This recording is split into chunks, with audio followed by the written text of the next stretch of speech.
Dia hanya secara kebiasaan menghitung uang tunai yang diberikan oleh pembeli. Setelah memastikan tidak ada kesalahan, dia menyerahkan sebatang kunci mobil kepada pembeli. Barang yang diminta ada di dalam mobil BMW di depan pintu.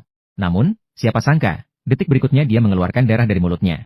Dalam kebingungan, dia kehilangan nyawanya. Pembeli mendapatkan barang yang diinginkannya tanpa mengeluarkan sepeser pun. Namun, dia tidak berani langsung memegang kunci mobil itu. Karena dia telah menaruh racun di atas uang tunai. Sementara itu, penjual setelah menghitung uang, secara kebiasaan menyentuh hidungnya. Kemudian dia juga menyentuh kunci mobil dengan tangannya.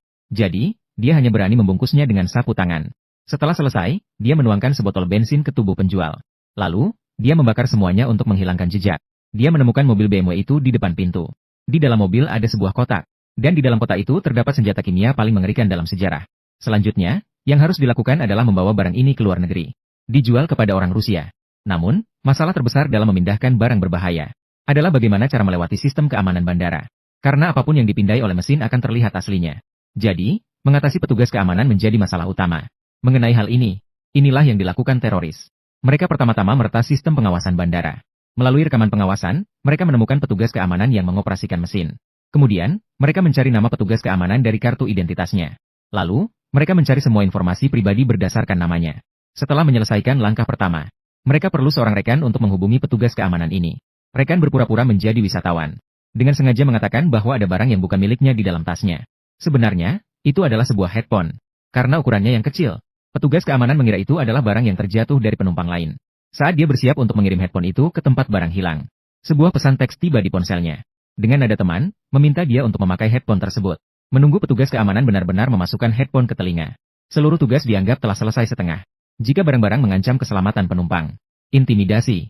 Satu bagasi sebanding dengan satu nyawa. Nyawa pacarnya. Untuk membuatnya percaya, teman teroris lainnya masuk rumahnya. Sembarang slip gaji atau foto keluarga bisa berguna. Saat ini, petugas keamanan itu baru saja dipromosikan dari sistem logistik Departemen Keamanan Dalam Negeri. Dipromosikan ke Departemen Keamanan. Tidak menyangka akan menghadapi situasi seperti ini. Tuntutan para teroris sederhana saja. Asalkan mereka bisa melewatkan bagasi mereka. Dia bisa memastikan keluarganya aman. Tapi Ethan juga tahu betapa seriusnya masalah ini. Jika ada sesuatu dari teroris yang mengancam keselamatan penumpang, maka akibatnya akan sangat mengerikan. Jadi dia mengobrol dengan teroris untuk menstabilkan mereka. Sambil diam-diam menelepon nomor darurat. Namun dia tidak tahu bahwa teroris sedang menatap komputer saat ini. Sangat mudah untuk melihat rencananya. Sementara itu, rekan lainnya menemukan slip gaji pacarnya di rumah Ethan. Dengan cepat, informasi pribadi pacar saya juga ditemukan oleh teroris. Selain itu, mereka juga menemukan alat tes kehamilan di rumah Ethan. Pacarnya hamil. Tepat setelah Ethan menelepon polisi, teroris itu langsung membeberkan nama pacarnya. Dan mengatakan bahwa anak buahnya sedang mengarahkan senapan baret ke kepala pacarnya. Jika tidak ingin kehilangan dua nyawa, segera matikan telepon.